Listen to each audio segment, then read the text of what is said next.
Buen día, ¿cómo están ustedes? Mi nombre es Alejandro Esteves, soy el subsecretario del INAP, Instituto Nacional de la Administración Pública. Hoy continuamos con nuestro ciclo de conferencias que tratan el derecho a la alimentación y la soberanía alimentaria, y la clase de hoy tiene como nombre Derecho a la alimentación y soberanía alimentaria, territorios periurbanos alimentarios hacia una ley nacional de ordenamiento y promoción. Repito, territorios periurbanos alimentarios hacia una ley nacional de ordenamiento y promoción. Los contenidos que se le proponen a este curso son los siguientes: fundamento de un proyecto de ley nacional de protección de territorios periurbanos productivos, la importancia de los territorios periurbanos productivos a la hora de pensar la soberanía alimentaria, el mito del crecimiento sin límites y la extralimitación del crecimiento urbano como pérdidas de servicios ecosistémicos, y la problemática de justamente los TPP y los sistemas de producción de alimentos frescos a nivel nacional. La docente será Beatriz Giovelina, es arquitecta con un doctorado, un PhD en la Universidad Politécnica de Valencia. Beatriz es miembro del Observatorio de Agricultura Urbana, Periurbana y Agroecológica del INTA AER Córdoba. Es docente de la Facultad de Arquitectura, Urbanismo y Diseño de la Universidad Nacional de Córdoba. Así que, habiendo visto esta breve exposición, lo dejamos en manos de Beatriz Giovelina. Adelante, Beatriz. Buenos días, bienvenidos al ciclo de conferencias Derecho a la Alimentación y Soberanía Alimentaria, Desafíos frente a la pandemia. Mi nombre es Beatriz Giovelina. Quiero agradecer al INAP por la oportunidad de brindar esta conferencia que se llama Territorios Periurbanos Alimentarios hacia una ley nacional de ordenamiento y promoción. Los temas que voy a tratar van a ser los siguientes. Voy a dar los fundamentos de un anteproyecto de ley que se está tratando a nivel de diputados de la Nación. Todavía no está definido, no está terminado el tratamiento, o sea que es todavía momento para seguir pensando. Sin embargo, desde el año pasado, un equipo grande de gente de distintas procedencias ha venido discutiendo algunos de sus fundamentos, sus propuestas. Básicamente voy a estructurar el tema en una parte importante, los fundamentos, por qué proteger territorios productivos periurbanos, que son los cinturones verdes, son los llamados oasis alimentarios, valles irrigados, y cómo eso se vincula de algún modo con la sustentabilidad de las ciudades, con la soberanía alimentaria y con cómo pensar las ciudades y los territorios del futuro. Y voy a mostrar algunos ejemplos nacionales y particularmente Córdoba de los problemas que trae la extralimitación del crecimiento urbano, cómo esa extralimitación mal planificada hace que perdamos servicios ecosistémicos y que perdamos capacidad de producir alimentos frescos de proximidad, y también cómo una falta de visión integral genera una concatenación de riesgos que nos hacen más vulnerables frente a escenarios críticos. A continuación, voy a entrar un poquito más en el borrador de la ley, por qué proteger y qué promover, y cómo proteger, promover y gestionar estos territorios productivos alimentarios. Entrando en el primer tema entonces, ¿por qué los territorios productivos alimentarios son importantes? Bueno, acá nos centramos mucho sobre el periurbano, que es el lugar que rodea las ciudades, que es un área que está en permanente movimiento y que adoptan formas de cinturones verdes, el oasis de Mendoza, por ejemplo, valles frutihortícolas en la Patagonia, y en muchos lugares del país básicamente son cinturones o relictos o áreas de producción de alimentos frescos bajo regadío. Eso es importantísimo. En general, los regadíos han sido históricamente, por gravedad, con infraestructuras. Y en otros lugares, como es la zona actual de La Plata, no es por gravedad, sino por pozo. Bueno, muchos científicos, muchos técnicos, muchos productores, muchas asociaciones venimos denunciando que se están perdiendo esos sistemas productivos de proximidad y que realmente estamos enfrentando a una crisis que nos hace más vulnerables hacia el futuro y que conservar esos sistemas productivos de proximidad en los periurbanos nos ayuda a pensar en la soberanía alimentaria y en cómo garantizar el abastecimiento de alimentos frescos de proximidad a las ciudades en el futuro y en el pasado. Lo primero decir es que Argentina es urbana, es un país urbano. Por lo tanto, hablar de periurbanos tiene mucho sentido. Argentina tiene más del 94% de la población viviendo en ciudades, en pueblos y ciudades.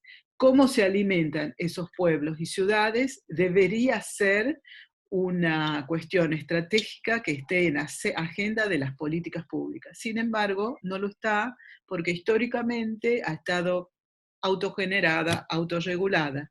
Nuestra tesis, nuestra hipótesis, nuestro planteo, nuestro llamamiento es que necesitamos planificarlos, necesitamos protegerlos y promoverlos porque están desapareciendo. Una ciudad no puede ser pensada sin su territorio. Una ciudad está implantada en un territorio donde hay intercambios. Hay intercambios de agua, hay intercambios de información, de energía, de residuos, pero uno de los intercambios fundamentales es cómo se alimenta, los alimentos. Esa relación es histórica. Pero los periurbanos, digamos, en esas franjas entre la ciudad, lo estrictamente urbano y lo estrictamente rural, suceden muchas cosas. Y no todas esas actividades son las mejores que le podrían suceder a la ciudad.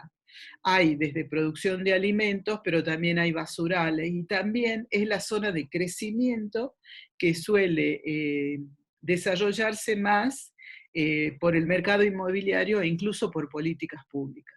Bueno, esa cantidad, ese mix de actividades en los periurbanos generan muchos conflictos, mucha disputa por el uso del suelo y del agua, gran contaminación y es necesario repensarlos, regularlos y planificar. Este crecimiento de las ciudades hacia los periurbanos es un crecimiento que en cualquier ciudad del país y en la mayor parte de las ciudades del mundo se da con un patrón de crecimiento que es difuso, la ciudad difusa, la ciudad que se extiende con baja densidad en su entorno y suplanta a veces sistemas naturales, a veces humedales, a veces bosques, a veces sierras, pero también muchas veces sistemas de regadíos y sistemas productivos.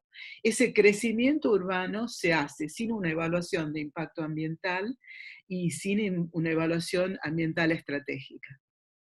En el caso de Córdoba voy a tomar mucho ejemplo de Córdoba porque es el lugar que estamos estudiando desde el equipo en el cual yo estoy inserta, en el INTA y en la Facultad de Arquitectura. Nosotros notamos que hay unas dinámicas centrípetas, la ciudad se extiende hacia afuera, pero también centrífugas y centrípetas. También hay un avance de los sistemas de producción agroexportadora que estrechan justamente esa franja que se puede ver acá, que es lo que históricamente ha sido el sistema productivo frutihortícola cercano a la ciudad de Córdoba. Así es como la ciudad crece mal. Ahí podemos ver dos imágenes, una de 1976 y el 2017, como la ciudad, francamente, la mancha urbana ha crecido sobre unos sistemas que eran vitales para su vida y su abastecimiento. Incluso no solo los crecimientos a través de cambios de uso del suelo nocivos para la ciudad, sino también a través de, por ejemplo, planes de vivienda que se instalan en sistemas productivos como si no existieran. Así crecen con política pública, pero también crecen con countries, con valles cerrados, y generan una ciudad altamente dependiente del transporte individual, altamente dependiente de la alimentación que se produce, nadie se pregunta dónde, y intensivo en el uso de energía.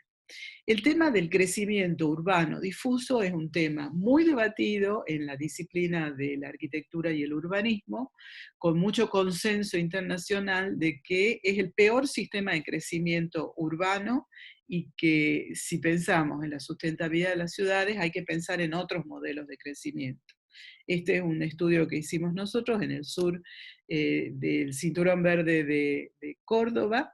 Fíjense cómo en el año 2000 era un área productiva, y en el 2018 se habían construido una cantidad de barrios cerrados y country como si no existiera. Incluso se anuló todo el sistema de regadío de esa zona. La ciudad sacrifica áreas productivas. Y como les decía, hay consenso internacional de que el patrón de crecimiento urbano expansivo trae mayores costos públicos, mayores costos para los sectores de menos ingreso, trae costos agrarios y costos ambientales.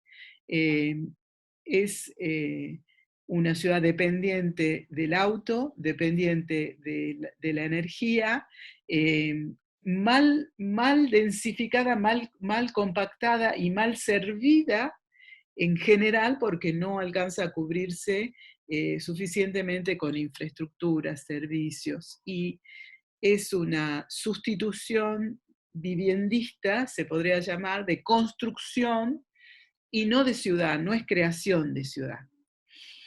Y esto, como les decía, aparece en todas partes. En este momento, uno de los sistemas productivos más intensivos que proveen alimentos para una gran parte del país es el Cinturón Verde de La Plata, y ustedes ven cómo también responde al mismo criterio de una ciudad de crecimiento tipo urban sprawl, es el patrón de crecimiento. Y el modelo de cinturón verde que se va generando ahí es un modelo que sigue más el modelo tipo Almería en España, un modelo de producción bajo cubierta, un modelo de producción intensivo en uso de agroquímicos, un modelo intensivo en el uso plástico, que ya está dando muestra de que es nocivo desde el punto de vista territorial, porque se inunda, contribuye a las inundaciones de las ciudades, y también es nocivo desde el punto de vista de la vulnerabilidad de esos productores frente a la variabilidad climática, o sea, por inundaciones o en el caso del 2017 por tornados.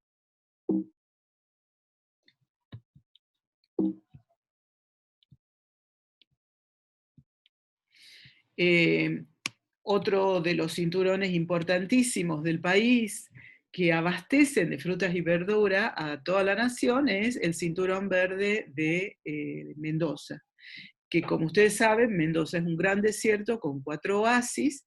Ese cinturón está acá, y ustedes pueden ver en este estudio que hacen compañeros del INTA de Mendoza, cómo la ciudad se dispersa y planta urbanizaciones, construcciones, donde antes había sistemas de canales y sistemas productivos. Ese cinturón está avanzando hacia una inminente desintegración del sistema.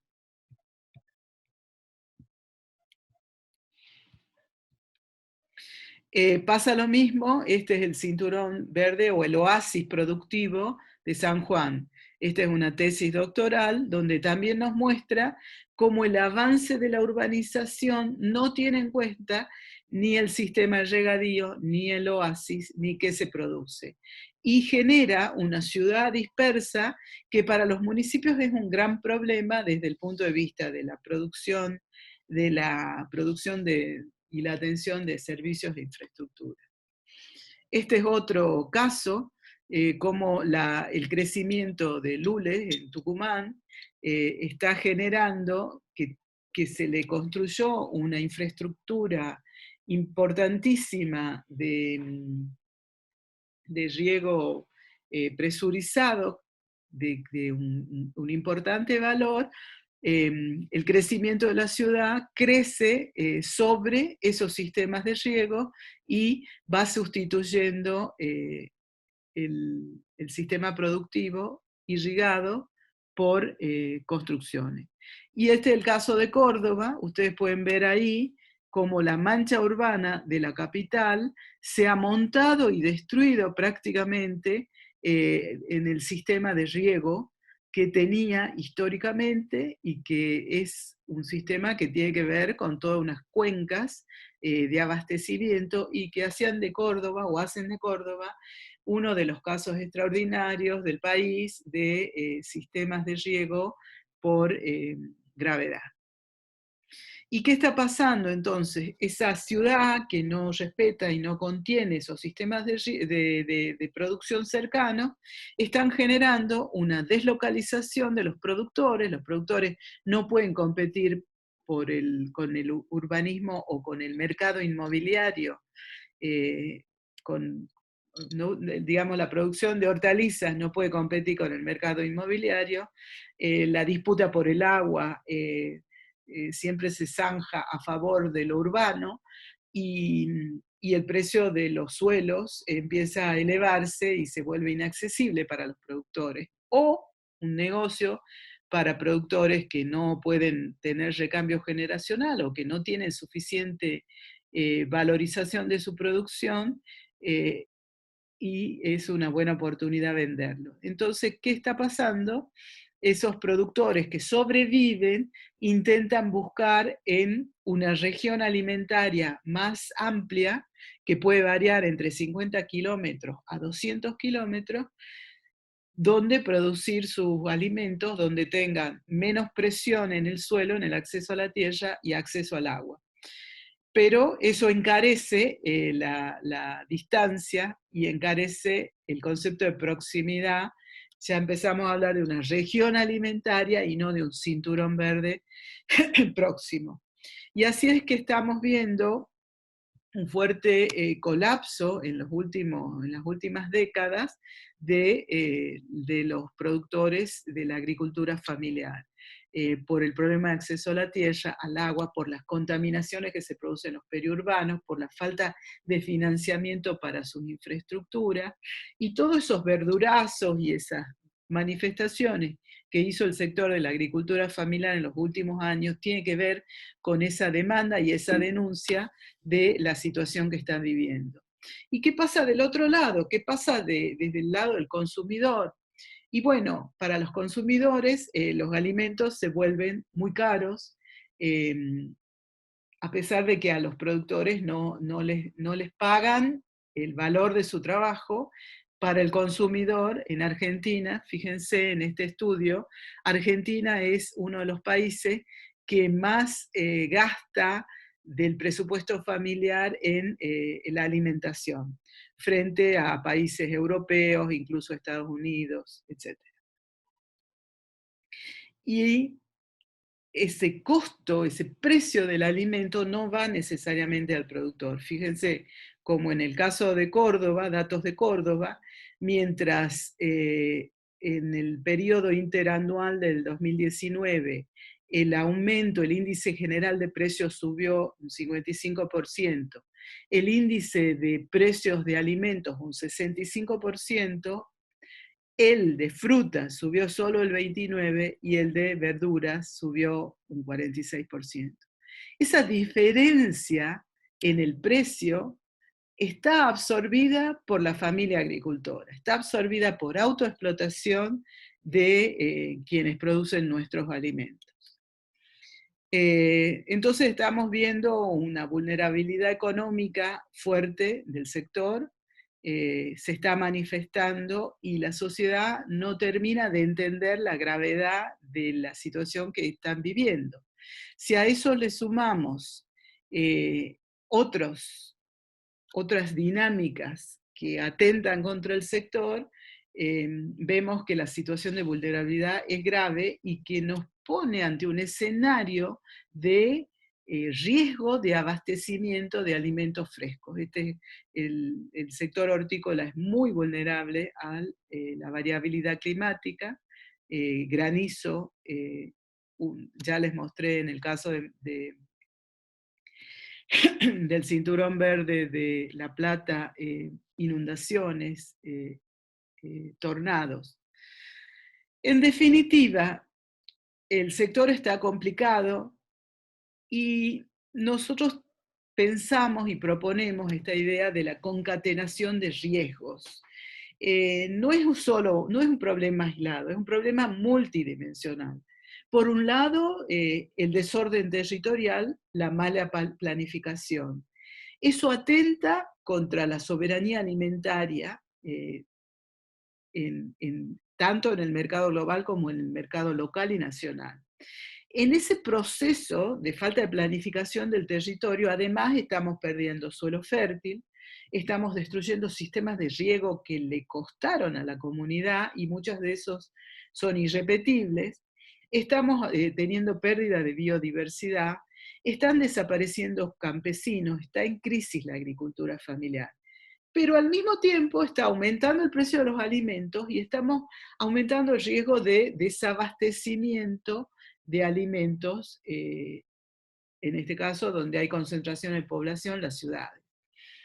A eso le tenemos que sumar otros factores que hacen a la vulnerabilidad alimentaria de las ciudades, que es la pobreza y la desigualdad creciente de nuestro país y del mundo. También la pérdida de la calidad de la alimentación, con disminución de variedad, con aumento en el uso de agroquímicos, con falta de trazabilidad a veces y de control. Y el cambio climático, el cambio global, la variabilidad climática, y ahora estamos viviendo una nueva era donde el COVID ha demostrado que puede cambiar y trastocar completamente el funcionamiento de una sociedad, de los flujos productivos y comerciales. Entonces, este concepto nos parece importante. No tomar el problema de los cinturones verdes o el problema de la alimentación solamente sectorialmente, sino tomarlo y mirarlo en forma holística, en forma integral, en forma multidimensional. Entonces, básicamente, nosotros pensamos que hay dos paradigmas en pugna. Dos paradigmas. Un paradigma que tiene que ver con esta idea del crecimiento sin límite, y que yo lo traduzco con la extralimitación del crecimiento. ¿A qué me refiero? Al crecimiento sin límite de la actividad inmobiliaria, esa expansión extralimitada de la frontera urbana, el crecimiento sin límite de la actividad agropecuaria en general para exportar y no necesariamente para mercado interno, la extralimitación de la minería, la megaminería, la extralimitación de la expansión del turismo, en algunos casos es muy crítico, y de la actividad industrial. Entonces, ese paradigma de que todo crecimiento es bueno, frente a otro paradigma que es el que estamos nosotros trabajando, el desarrollo humano sustentable, social y ecológicamente, que es un paradigma de desarrollo basado en derechos humanos y también en el derecho de la naturaleza y de la vida no humana, el derecho de la vida. Estas dos disputas, estos dos paradigmas en disputa, se pueden graficar también con la literatura académica, ¿sí? Los periurbanos disputados con la lógica del crecimiento sin límite de alguna de esas variables, lo vemos en estos trabajos que nos vienen informando sobre los límites del crecimiento desde hace 40 años. ¿sí? Que empezó con los límites del crecimiento del equipo del MIT y el informe del Club de Roma. Frente a eso, las nuevas propuestas disciplinares y de la planificación y de las políticas públicas es un diseño y planificación urbana o territorial sensible a la alimentación, sensible a los servicios ecológicos que brindan los territorios. Esto se viene trabajando desde hace mucho tiempo. En nuestro país, en el año 2017, hicimos una convocatoria nacional que tuvo muchísima repercusión, que fue Periurbanos hacia el consenso, convocado por el INTA y por varias instituciones, y que básicamente convergieron más de 350 trabajos de investigación, proyectos en marcha y de experiencias en marcha que daban cuenta de problemáticas y acciones posibles en el periurbano. Estos provenían de todo el país, como ustedes pueden ver, prácticamente de todas las regiones, todas las provincias del país estuvieron representadas con este tema. Eso hizo emerger que es un tema altamente sensible para quienes están trabajando realmente en el territorio.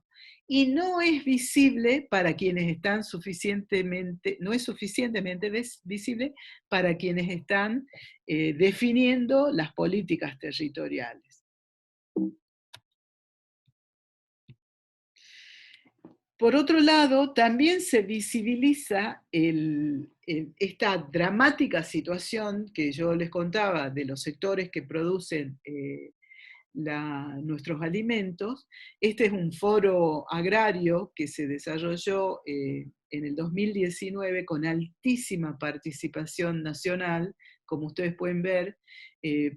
Por primera vez, por lo menos lo que yo conozco, este sector muy organizado, acompañado por técnicos, por instituciones, por universidades, se manifestó y generó sus propias propuestas.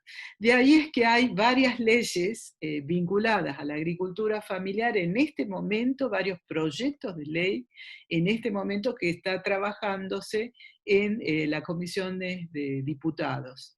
Yo les voy a mostrar uno, que es en el que nosotros hemos participado, que es el de protección de territorios periurbanos productivos. Insisto, son proyectos. Lo presentamos, expusimos el 10 de marzo de este año frente a un conjunto de diputados de la Nación, y fue muy bien acogido y en este momento está discutiéndose en comisión. Bueno, lo primero es qué es un territorio periurbano productivo, un territorio periurbano alimentario, un territorio periurbano hortícola. Son aquellas áreas cercanas a las urbes que se dedican principalmente a la producción de alimentos de proximidad, frutas, hortalizas, avícolas, granjas, porcinos, tambos, etc. Y que se llevan a cabo mayoritariamente por agricultores familiares. Su delimitación debe hacerla cada municipio. Fíjense que este concepto de territorio periurbano productivo, que parece novedoso, no es novedoso. Este es una carta, un mapa de Córdoba del 1800, y ustedes ahí pueden ver cómo la ciudad está claramente identificada, lo urbano con sus funciones internas, pero también está claramente identificada el área de huertas, el área de quintas y el área de abastecimiento. Este concepto de dónde producimos los alimentos de proximidad es un concepto que en el planeamiento está, que en la lógica de organizar el territorio está desde que la humanidad se asentó y empezó con la agricultura. En la planificación territorial podríamos decir que está en las cartas de Indias, desde la colonización de América. Bueno, Esto hay otros mapas, otras cartografías donde quiero mostrarles que las ciudades se pensaban siempre con el territorio, se pensaban con los caminos de llegada, se pensaba con las áreas donde se conseguía la leña, la energía, los alimentos, el agua. Eso es lo que hoy llamamos servicios ecosistémicos o funciones ecosistémicas que promueven o que proporcionan los territorios a las ciudades. Le podemos llamar servicios ecosistémicos. El más importante, que es el que estamos ahora mirando, es el de alimentos, pero no solo producen alimentos estos sistemas, estas grandes infraestructuras verdes, que no están aisladas, sino que están integradas a las cuencas y al suelo y al subsuelo y al aire de esos macro territorios donde se asientan las poblaciones. Y esos servicios ecosistémicos territoriales que también se preservan cuando proponemos preservar los servicios ecosistémicos y los cinturones verdes, son la regulación de la temperatura, de excesos o déficits hídricos, se recargan los acuíferos, son sumideros de CO2 o emisores de oxígeno, son reservorios de biodiversidad, conservan los suelos y reciclan nutrientes, y proveen al ocio, a la recreación. Miren esta imagen, cómo este sistema, que es el que está acá del Cinturón Verde de Córdoba, lo que queda del Cinturón Verde de Córdoba, cómo forma parte de una trama de sierras, suelo, aire, cuencas, microcuencas, macrocuencas, que van abasteciendo de esta multiplicidad de funciones ecológicas.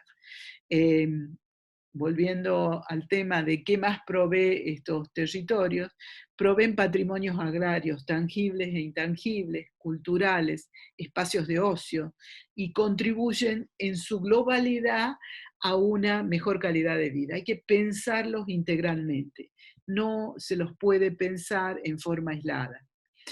Esto es un trabajo realizado por becarios de nuestro observatorio, en este caso Victoria Marinelli, que desarrolló un algoritmo para poder graficar esa interfase urbana-rural que llamamos periurbano, donde se da esa multiplicidad de funciones. Entonces empezamos a visualizarlo y a visualizarlo integrado a cuencas.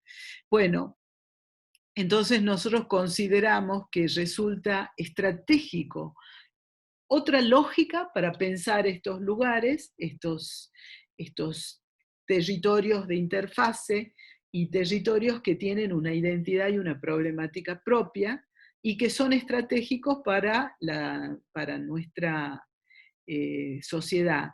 Y en este sentido, protegerlos y fortalecerlos, en especial a las personas, a las familias agricultoras, porque no es solo la tierra y el agua y la biodiversidad, que por supuesto, sino también los productores, porque sin ellos y sin la familia que reside en el campo, que vive en el campo, que está todo el día trabajando y cuidando esos servicios ecosistémicos, sin ellos no tenemos nada. Y por otro lado, el derecho de los ciudadanos, de los que viven en las ciudades, a decidir sobre su alimentación, qué quieren comer, cuáles son sus costumbres y cuál es su vinculación con la naturaleza y con la tierra. Bueno, ¿qué más se protege en este caso? Se protege la posibilidad de tener una dieta saludable. Si ustedes ven esta imagen, las frutas y verduras son parte integrante casi del 50% de una dieta saludable. Y cuando nosotros hablamos de nutrición, hablamos de dos conceptos. No solo lo importante que es comer frutas y verduras, y cómo a través de la educación y de la información se puede concientizar a la sociedad y con ello tener una sociedad más saludable, sino también que esas frutas y verduras tienen que ser accesibles y asequibles, o sea, tienen que haber disponibilidad y un precio que la familia lo pueda afrontar. ¿Qué más protegemos? Deberíamos proteger mejoras y proponer mejoras en la calidad de vida de estas familias productoras que viven en condiciones de trabajo y de vida, sus hábitats son no suficientemente dignos en la mayoría de los casos. Deberíamos garantizar el acceso a la tierra, de alguna forma seguridad en el acceso a la tierra, y mejorar integralmente la forma de vida y producción de esa familia. Deberíamos también proteger el comercio justo, un precio justo para el productor, un precio justo para el vendedor, proteger y promocionar una economía y una cultura local. También es el arraigo de la población rural, o semirural o periurbana, que si no migra a las ciudades y se pierde esa cultura de la producción de alimentos. Bueno, ¿cómo protegerlo? Esto es algunas de las ideas que se están trabajando en el proyecto de ley. Fíjense, el proyecto de ley que les estoy mencionando habla de presupuestos mínimos de protección y fortalecimiento. Y estamos hablando del concepto de presupuestos mínimos, el mismo que se usó para la ley de bosque, y que está basado en la idea del artículo 41 de la Constitución Nacional. Es un enfoque ambiental. Se plantea desde este punto de vista un enfoque ambiental. Estos territorios periurbanos son un área, una infraestructura verde que presta servicios ecosistémicos, presta un ambiente saludable y entre esos servicios ecosistémicos está la alimentación, pero no solo. Y garantiza de algún modo un ambiente y una relación, una interacción entre la sociedad, la naturaleza antropizada, más saludable, estable, sustentable. Entonces corresponde a la nación, en ese artículo 41 dice, dictar las normas que contengan los presupuestos mínimos de protección, y son las provincias las que necesitan complementarlas. Bueno, este proyecto de ley está enfocado desde la lógica de la protección del ambiente, en este caso socioecológico, territorios con un abordaje socioecológico. Y ahí hay una discusión que se está dando en este momento. Si el abordaje desde presupuestos mínimos es el adecuado. ¿Qué sería un presupuesto mínimo? Es un bien jurídicamente protegido de interés estratégico nacional, cuya función primordial es garantizar el abastecimiento de alimentos frescos a las ciudades. Entonces ahí hay una pregunta.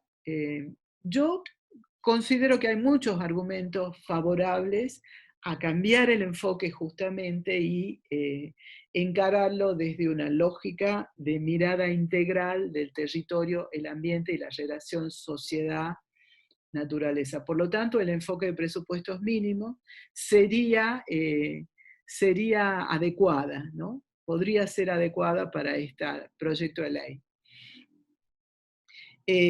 Por supuesto que el presupuesto mínimo garantiza una tutela ambiental común y uniforme en todo el territorio nacional. La nación dice, estos sistemas son importantes, son estratégicos y todo el mundo debe cuidarlos. Ahora, cada provincia debe adecuar esa reglamentación, debe definir cuáles son sus territorios y mientras tanto se produce un problema y es, como les decía, esas interfaces, esos periurbanos son zonas muy dinámicas, muy atractivas para las inversiones, sobre todo inmobiliarias, con gran movilidad en el cambio de uso del suelo y entonces sería necesario una moratoria en el cambio de uso del suelo para que esto no se pierda. Y cada provincia, cada ciudad, cada municipio debería identificar cuáles son esas áreas estratégicas, inventariarlas y para definir un plan de protección y promoción. Los objetivos, bueno, entonces en primer lugar, ¿cuáles son? ¿Dónde están? ¿Cuántos productores? ¿Qué se produce? ¿Cómo funciona? ¿Cuáles son las dinámicas? Esa es una información de base que en la mayoría de los casos no hay, salvo tesis doctorales o investigaciones parciales que están aportando, hay mucha información que se está aportando, pero todavía no ha llegado suficientemente a los municipios y todavía no se ha incorporado, salvo honrosas excepciones, en políticas municipales y en planes de ordenamiento. Entonces, bueno, los objetivos son identificarlos, dónde están, aportar al ordenamiento y promover el ordenamiento, corregir y tratar de frenar esas políticas de extralimitación de crecimientos y de cambios de uso del suelo, coordinar políticas de crédito, financiamiento, pensarlos como infraestructuras verdes que aportan sustentabilidad, pero además, como les expliqué, es multidimensional, necesita articularse con varias otras iniciativas, algunas aprobadas, otras en tratamiento, como la ley de agricultura familiar, como proyectos de ley de acceso a la tierra rural, etc. Ese inventario nacional de territorios, este es el único mapa que disponemos hasta ahora, eh, que es más o menos donde nos localiza dónde están estas importantes cuencas, cinturones verdes, oasis, valles irrigados de producción fruto-hortícola que abastece y que alimenta al país. Algunos de ellos tienen un porcentaje de exportación, pero básicamente es lo que alimenta al país. No hay ningún plan para ellos, no hay planes locales para ellos. Acuérdense que son los municipios los que tienen jurisdicción en el ordenamiento y no hay suficientemente planes provinciales para ellos. Y muchas veces un plan provincial no está bien sincronizado con el plan municipal y donde hay riego, infraestructura de riego, el municipio permite el avance de la urbanización. Entonces, hay un desorden muy crítico a nivel nacional en estos sistemas. Entonces, bueno, es importante hacer un inventario y de ahí cómo trabajar esto. Este es otro de los grandes temas que están en debate. ¿Quién es la autoridad de aplicación? Y hay un debate. Si es presupuestos mínimos, estaría ambiente, pero también es un tema de agricultura, pero también es un tema de hábitat y planificación y uso del suelo. Y también es un tema de salud, nutrición. Entonces, ¿quién es la autoridad de aplicación? Una de las ideas es que pueda ser eh, algún organismo de la nación, si se crea un presupuesto, una comisión interministerial. Bueno, ese es un tema a debatir. Lo que no hay duda es que en estos instrumentos de gestión que se promuevan tienen que ser intersectoriales, tienen que ser integrales, tienen que ser participativos, tienen que generar, porque hay una disputa en el uso de los recursos, hay una disputa en las expectativas de urbanización, hay conflictos de intereses, y es necesario organismos de gestión que resuelvan esos conflictos y que generen una participación, una planificación participativa, inclusiva, inclusiva desde el punto de vista de género, inclusiva desde el punto de vista de la diversidad pluricultural, porque acá hay un dato que no dije en su momento. Entre el 40 y el 90%, depende del caso, de quienes producen nuestros alimentos hortícolas frescos, son familias de procedencia boliviana, descendientes bolivianos, y es importante que que se incluya la diversidad de miradas y de actores territoriales interesados. Bueno, este programa, este proyecto es un proyecto no solo proteger, congelar, sino promover, debería apoyar, debería aportar para que esos sistemas productivos sean saludables desde el punto de vista del ambiente.